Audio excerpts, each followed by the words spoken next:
Magandang umaga sa inyo. So, good morning. Ang ganda ng ano, ang ganda ng dahon ng patola. Ano itong dahon ito? Patola? Bakit hanggang mahaba? Alam ko ang dahon ng patola yan eh. Alam ko ang dahon ng patola ay may ikli. Pero bakit ang haba nito?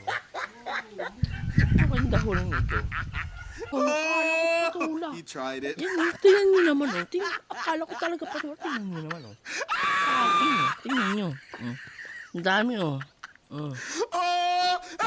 Dami. Yun ay dugong baka yun eh. Dugong baka.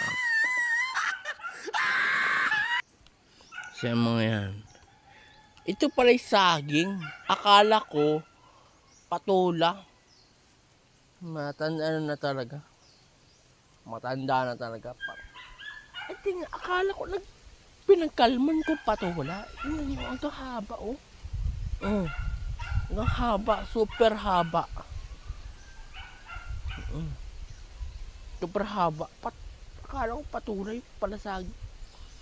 Sabi na kaya alam niyo kung bakit kaya ako magtitingin sa mga saging-saging eh. Napagkalman ko ang patola. Akala ko naman totoo na talaga. Akala ko naman sakto na yung ano, yung sa kanina, yung pala saging ito. Naku po, mali pa.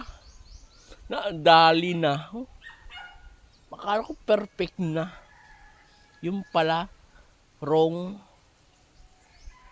Mariusip itong buhay kong ito. So, laging tatandaan ako si Mio na TV Vlog, nangangarap maging isang sikat na vlogger. So, mag-follow na kayo sa page ko, Mio na TV Vlog. So, isang page ko na sa YouTube channel, Mio na TV Vlog. So, din kayo palagi sa puso ko at laging tatandaan, mahal na mahal ko kayo.